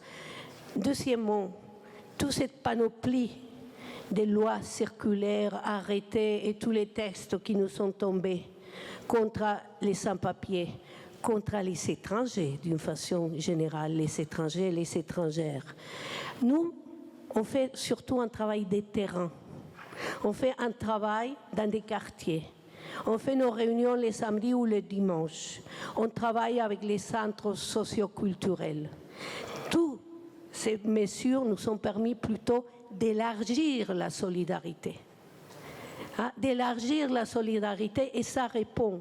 Dans la dernière manifestation au mois de décembre, on s'est trouvé avec des employeuses, parce que c'est souvent les femmes avec qui nous luttons travaillent dans l'aide à domicile, sont des auxiliaires de vie, travaillent dans les nettoyages. Elles sont éparpillées, elles ne sont pas dans un chantier, dans une entreprise.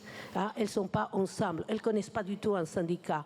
Par contre, les marchés, les quartiers, les centres socioculturels, elles les connaissent. Donc, dans ce travail de terrain, on touche ces femmes, et ces mesures nous ont permis, d'un côté, que les employeuses, parce que c'est souvent des femmes qui embauchent une autre femme pour s'occuper de l'enfant, de la sortie des écoles, pour accompagner la personne âgée, pour accompagner la personne malade, parce que maintenant, pour se récupérer après une opération ou une maladie, c'est à domicile que ça s'est fait. Et donc, ces femmes sont venues parce qu'elles trouvent intolérable que la travailleuse qu'elles sont employées, mais pourquoi on leur fait la vie comme ça? Pourquoi on leur pourrit la vie? Et c'est une femme qui n'a jamais fait une manifestation. Madame, je veux faire une lettre au ministre. Et l'autre dit, oui, moi aussi. Et on demande aux filles, parce que la travailleuse tenait la banderole, on demande aux filles et elles disent, ah mais nous, si on peut parler à nos employeuses, on va faire une réunion d'employeuses. On va faire une réunion d'employeuses parce qu'elles veulent, comme elle disait, elles font très bien le travail. Elles s'occupent de ma mère, mais je peux la laisser avec elle. Mais pourquoi on leur pourrit la vie? C'est pas possible. Mais qu'est-ce qu'elles ont fait? Elles n'ont rien fait. Cet esprit existe. Cette solidarité existe. Et vous savez qui a amené ces deux dames à la manifestation? Leurs petites filles. Leurs petites filles qui sont des militantes féministes jeunes, qui sont dans les mouvements, c'est elles qui les ont amenées. Donc, la solidarité, on peut l'élargir. Les centres socioculturels, avec les mesures sur le français, on a plusieurs centres socioculturels qui nous ont téléphoné, les animatrices, pour dire c'est pas possible. Nous, on fait des cours de français, elles vont jamais arriver, parce que c'est surtout des femmes qui vont à ces cours. Les hommes n'y vont pas. Ils ne parlent pas bien le français, mais ils n'y vont pas. Mais elles y vont. Elles travaillent dur. Et donc, on a plusieurs centres qui nous sollicitent maintenant. Et il y a les travailleuses sociales qui nous ont téléphoné. Il y a les anciennes sans-papiers qui sont régularisées et qui ont des problèmes de renouvellement, qui sont revenus. Il y a celles qui sont déjà naturalisées, qui sont venues pour dire c'est pas possible, qu'est-ce qu'on peut faire, comment on peut aider. Et donc, on a élargi. Donc, cette solidarité existe. Nous ne pouvons pas tout faire. On a besoin que d'autres s'y mettent. Mais c'est un travail prenant. C'est plus facile de les trouver ensemble dans un chantier ou dans une entreprise. C'est un travail qui demande beaucoup d'efforts, beaucoup d'investissements.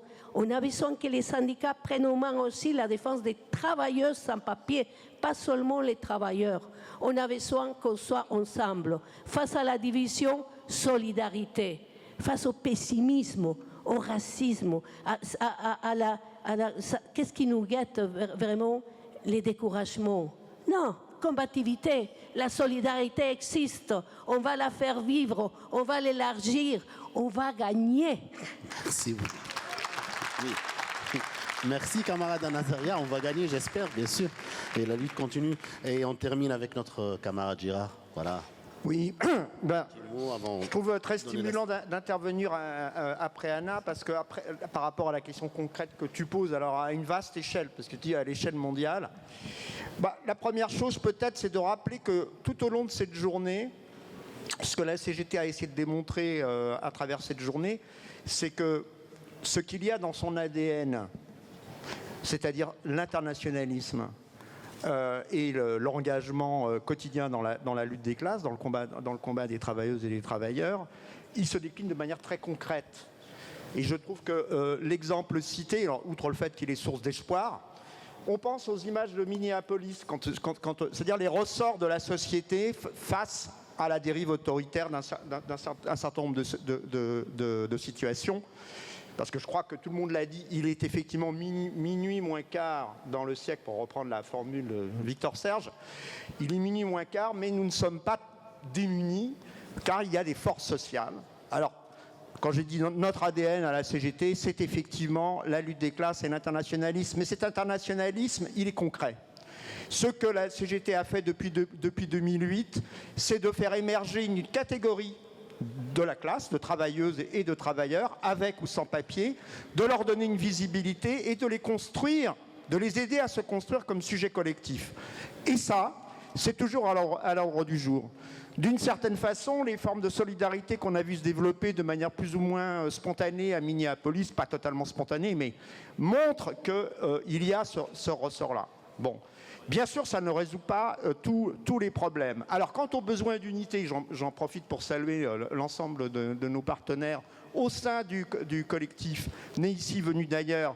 Et j'appelle aussi l'ensemble des camarades de nos unions départementales à renforcer ces cadres unitaires, de les décliner sur les territoires, parce que ce dont nous avons besoin, c'est d'un réseau de mobilisation, et un réseau de mobilisation y compris capable de se déployer en urgence par rapport à un certain nombre de situations. Se mettre en mode alerte aujourd'hui ne me paraît pas superflu. On doit être capable de réagir à un certain nombre de situations. Après, il y a effectivement une situation générale très préoccupante. À l'échelle mondiale, à l'échelle européenne, on voit bien que, et ceci est corrélé avec une espèce d'évolution quasi mafieuse du capitalisme, qu'on voit dans les secteurs de surexploitation où la force de travail migrante est soumise à la surexploitation, dans des conditions qui semblent dicter le nouveau temps du capitalisme.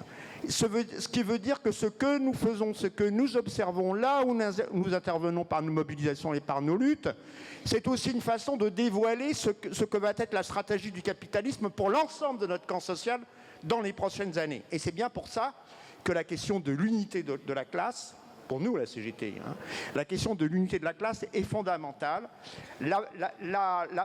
L'extrême droite, et pas seulement l'extrême droite, les politiques des États européens tendent à créer des divisions entre différentes catégories de travailleurs, voire même de créer un infradroit des étrangers, comme on le voit à travers la question des renouvellements. On n'a pas le temps de le développer maintenant, mais c'est extrêmement clair qu'on est en train d'habituer la société à voir non seulement les droits se fragiliser, mais se construire des sous-catégories de droits, y compris en opposant, comme l'avait dit Jean Albert un peu plus tôt dans la journée, les travailleurs en situation régulière avec ceux qui aspirent à la régularisation. Donc on voit bien. Est-ce qu'on est totalement démuni? La réponse est non, à la condition de partir des réalités concrètes. Et je conclus sur les réalités concrètes. La question des renouvellements, la question des renouvellements de titres de séjour, aujourd'hui, qui revient dans toutes les organisations militantes comme une question centrale, nous offre une fenêtre de tir parce que, en documentant des situations réelles, que ce soit les femmes de ménage, les chercheurs, les médecins, les travailleuses de l'hôtellerie, les travailleurs du bâtiment, peu importe, les apprentis, on peut raconter, effectivement, construire un contre-narratif. Là, je reprendrai la formule de Fanelli, de construire un autre récit pour mettre à jour des réalités. Et c'est vrai que la force collective de la CGT ne suffira pas à enfoncer une brèche, mais que tous ensemble, depuis effectivement 2024, nous avons créé une dynamique, et je ne crois pas que dans l'actualité immédiate, on puisse d'abord se reprocher de l'avoir fait, mais au contraire, il va falloir l'intensifier, le développer et construire un maillage territorial beaucoup plus dense, avec beaucoup d'imagination, beaucoup de modalités d'action. Je voudrais terminer aussi pour un point positif. J'ai entendu les champs unitaires sont multiples aujourd'hui pour nos organisations. Il y a la lutte contre l'extrême droite, il y a la lutte contre le racisme et il y a l'action pour la régularisation des travailleurs migrants. Et de manière plus générale, contre les reculs, contre les attaques contre l'état de droit. Tous ces champs-là sont complémentaires, ne s'opposent pas dans la vision que nous avons à la CGT. Il faut les mener ensemble de manière coordonnée, complémentaire. Et je pense que nous avons un outil, si nous continuons à le développer, qui peut nous permettre d'arracher même des victoires partielles. Nous pouvons et nous devons non pas rester sur une ligne seulement de défense, mais de reprendre l'offensive pour obtenir un certain nombre de reculs. Et je pense que sur la question concrète des renouvellements, si on se met en ordre de marche en 2026, on peut y arriver. Voilà. Merci beaucoup Gérald Delahaye de la CGT. Merci à Anne Nazari de Femmes et Égalité. Merci beaucoup à notre camarade aussi de la Ligue des droits de l'homme, Sophie Giroux. Merci Julie Ferrois de Solidaire. Et merci à notre camarade aussi, qui n'est pas là, Fanili Kanikanté de la CIMAT. Et le mot de fin pour notre camarade Sophie Binet, secrétaire générale de la CGT, pour clôturer cette journée. Lutte des droits des travailleurs et travailleuses migrants.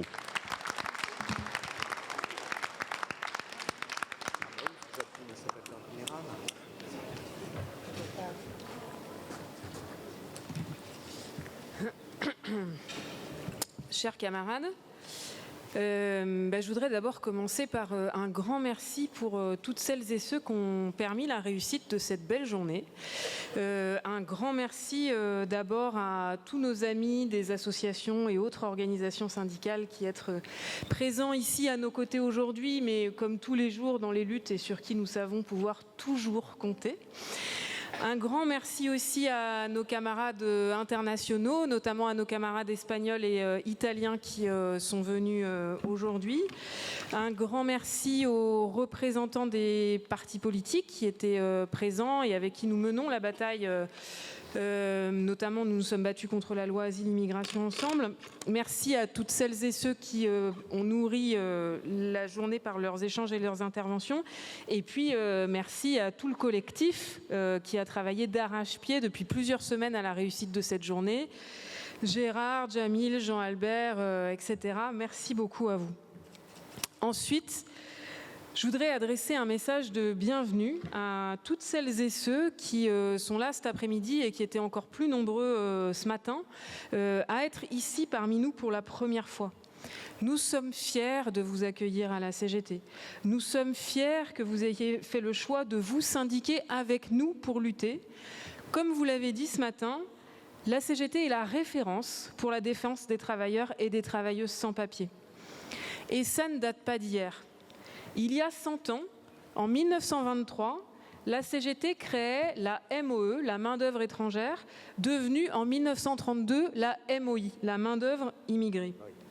À l'époque, des millions de travailleurs et de travailleuses de France sont morts dans les tranchées à cause de la boucherie de la Première Guerre mondiale.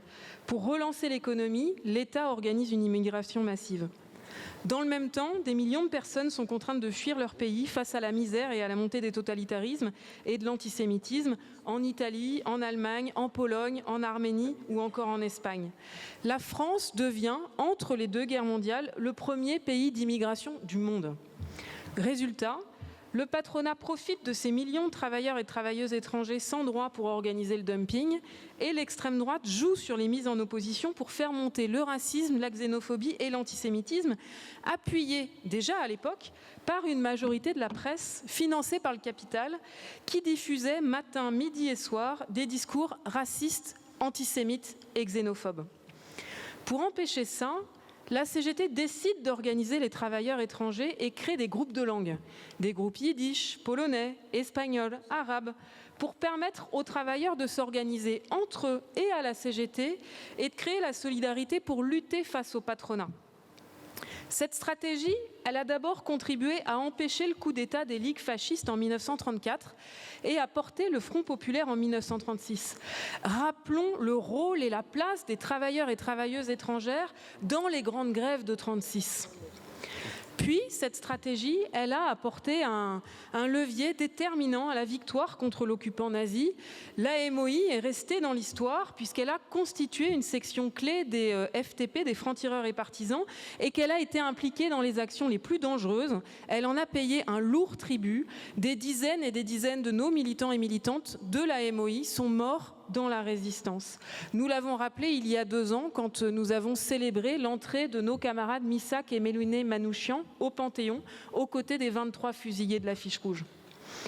Depuis, la CGT a toujours porté une stratégie pour organiser les travailleurs et les travailleuses étrangères.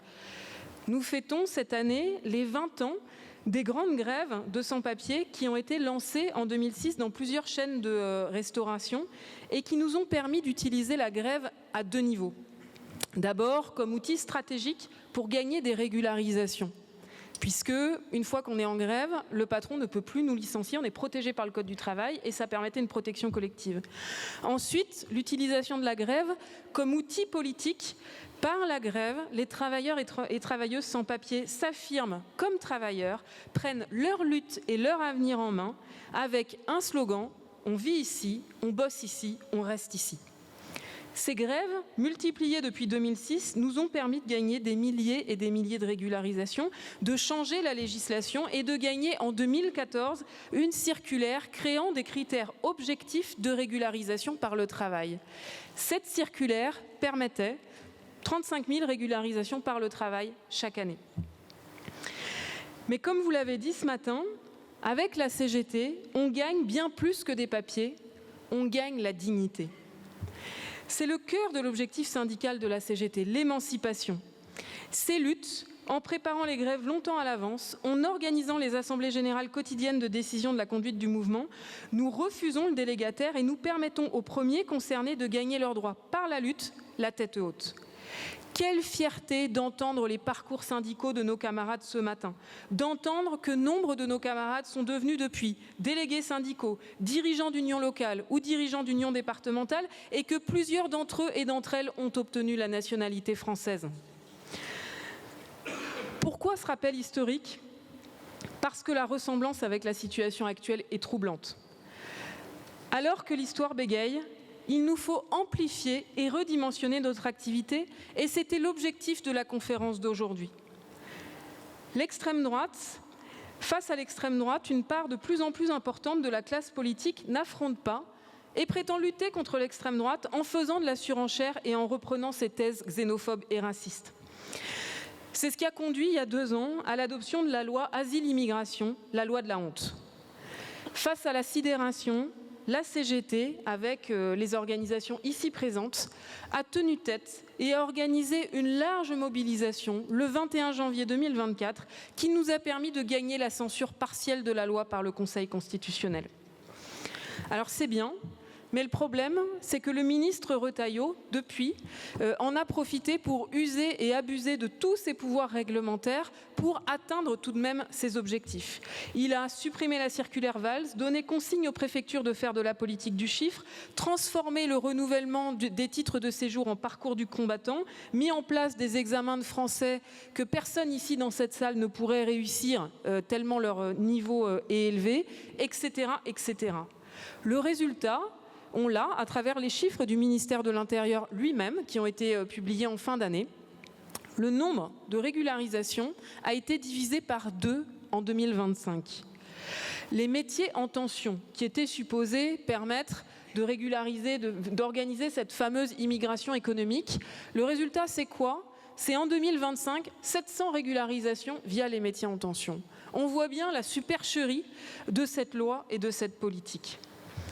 Le résultat, c'est bien pire que la fragilisation des travailleurs et travailleuses nouvellement arrivés sur le territoire. Parce que le résultat, c'est aussi la désintégration des 4 millions de travailleurs et de travailleuses étrangères et étrangers présents depuis des années, voire des dizaines d'années en France, qui n'arrivent plus à renouveler leur titre de séjour et qui, pour certains et certaines, sont jetés dans la précarité du jour au lendemain, licenciés, sans papier, reconduits à la frontière alors que leur vie est en France, que leur famille est en France. Qui sont les grands gagnants de cette politique ? Les réseaux de traite, les mafias, les patrons délinquants qui peuvent se frotter les mains. Grâce à cette politique xénophobe, ils ont les pleins pouvoirs pour surexploiter les travailleurs et les travailleuses et généraliser le travail au noir. Dans le même temps, ce sont les mêmes qui suppriment l'aide au développement, qui enterrent la lutte contre le changement climatique. Rappelons-le, on ne quitte jamais sa maison, sa famille, sa terre, son pays par plaisir. Les travailleurs et les travailleuses étrangers qui aujourd'hui sont en France rêveraient de pouvoir vivre en paix, de manger à leur faim et de vivre avec des libertés dans leur pays. Cette situation ne peut plus durer. Nous interpellons aujourd'hui le patronat. Ça n'est plus possible d'avoir un patronat hypocrite qui sait très bien que des secteurs entiers de l'économie ne tournent que grâce aux travailleurs et aux travailleuses étrangers et qui, dans le même temps, soutient de plus en plus ostensiblement des partis xénophobes, racistes, antisémites qui mettent en place une politique de chasse des étrangers. Le patronat doit prendre ses responsabilités et doit s'exprimer aussi pour la régularisation des travailleurs et des travailleuses étrangères. Sinon, nous allons en conclure ce que nous faisons aujourd'hui, que le patronat a pour seul objectif d'organiser le travail au noir et d'organiser la surexploitation des travailleurs étrangers. Et puis, nous sommes ici pour interpeller le gouvernement et ses ministres. Alors, nous avons gagné un changement de casting. Nous avons, le Premier ministre a changé, c'est une chose, mais surtout, Retailleau n'est plus là. C'est bien. Le problème, c'est qu'il n'y a toujours pas de changement de politique. Aujourd'hui, nous passons un message à messieurs Lecornu, Nunez et Farandou. Un peu de courage politique. C'est bien joli de nous dire, la main sur le cœur, que vous êtes républicains. Maintenant, nous voulons des actes. Cessez d'être faibles avec les forts et forts avec les faibles. On ne lutte pas contre l'extrême droite en reprenant ses thèses. On lutte contre l'extrême droite en l'affrontant sur le fond. Nous voulons que le ministre de l'Intérieur prenne une nouvelle circulaire pour permettre la régularisation des travailleurs et des travailleuses étrangers. Nous voulons que le ministre de l'Intérieur mette en place des dispositifs de validation du niveau de français à partir des certifications de formation professionnelle pour mettre fin à ce parcours du combattant. Nous voulons que le ministre de l'Intérieur rétablisse les récépissés pour tous les renouvellements de titres de séjour, réouvre les préfectures aux ONG et aux organisations syndicales pour que nous puissions travailler pour gagner des régularisations. Voilà la bataille que nous allons mener et que nous allons continuer à mener ensemble pendant les prochaines semaines et pendant les prochains mois pour gagner ces avancées avec et pour nos camarades. Des milliers, des dizaines de milliers, des centaines de milliers de personnes souhaitent, en France, travailler, cotiser, scolariser leurs enfants et payer des impôts. Messieurs les ministres, ce que leur disent les travailleurs et travailleurs étrangers, messieurs les ministres, laissez-nous cotiser, laissez-nous payer des impôts. Alors que les grands patrons passent leur temps à pleurnicher, à organiser leur exil fiscal et poursuivent les syndicalistes qui le dénoncent, les travailleurs, eux, veulent juste travailler, cotiser, payer des impôts.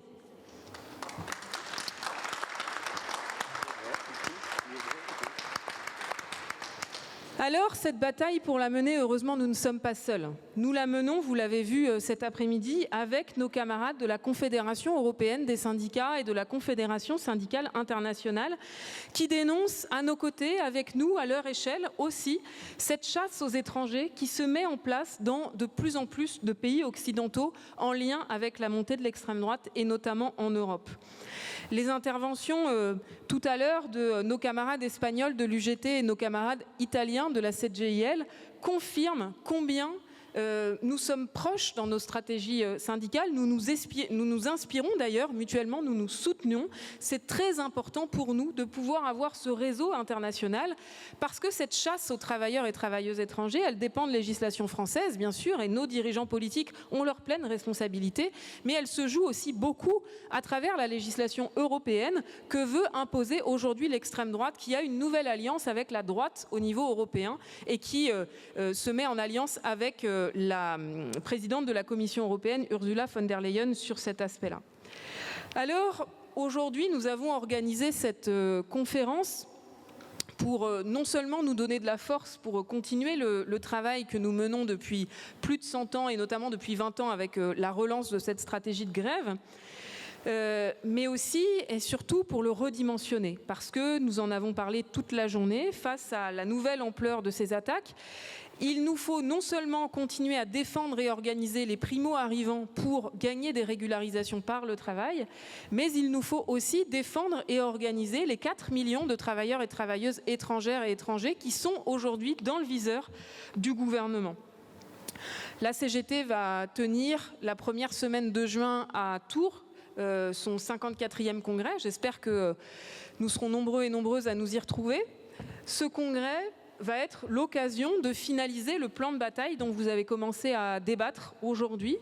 Ce plan de bataille, il va reposer notamment sur plusieurs points. Le premier, c'est la mise en place de référents et de référentes dans chacune de nos organisations, dans chacune des unions départementales, dans chacune des fédérations.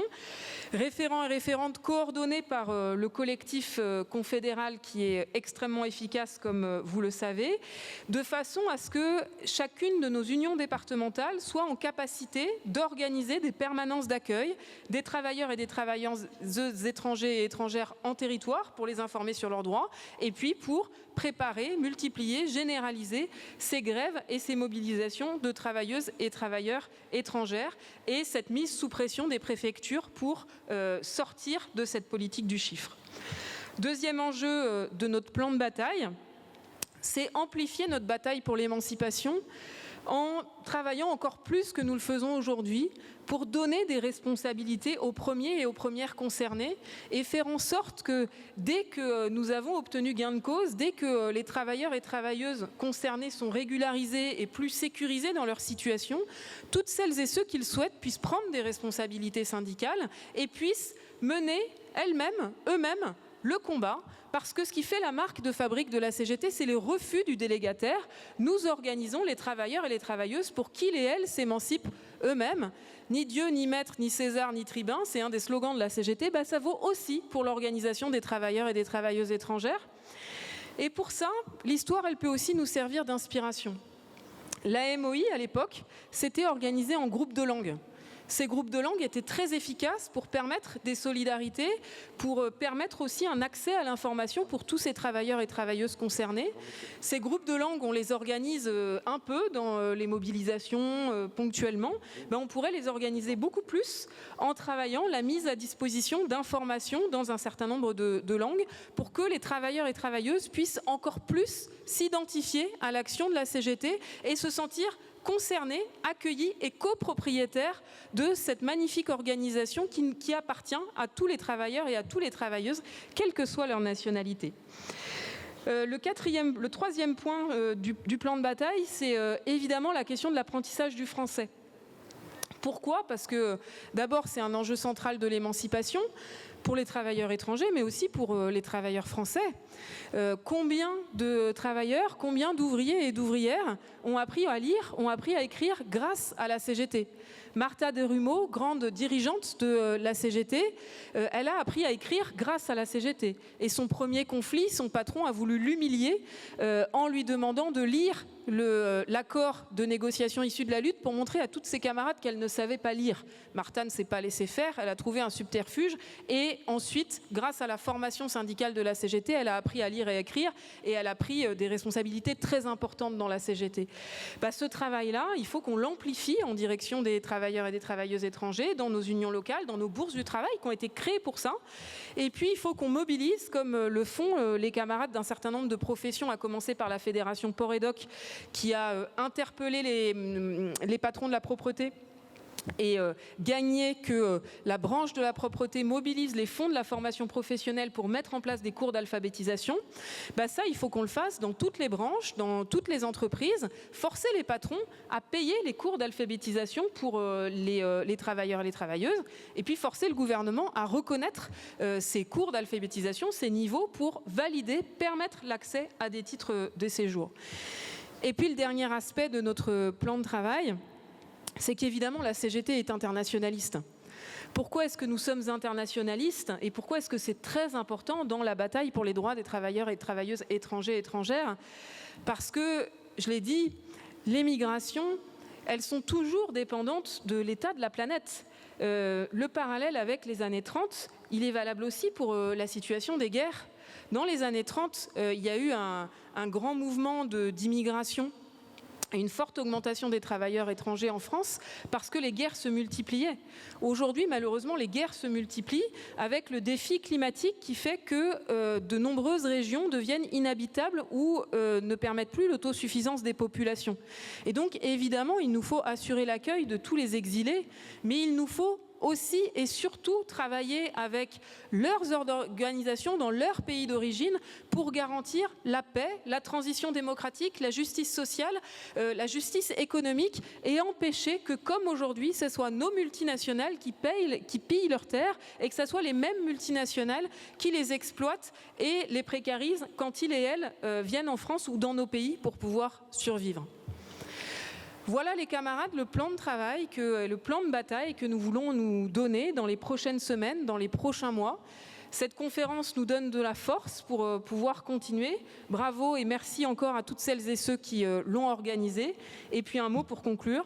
On vit ici, on bosse ici, on reste ici.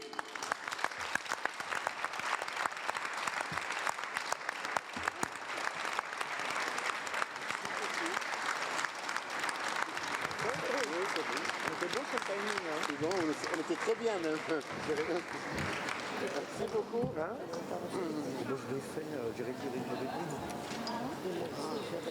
Mais c'est pas mal en fait, parce que quand tu sors du c'est plus vivant.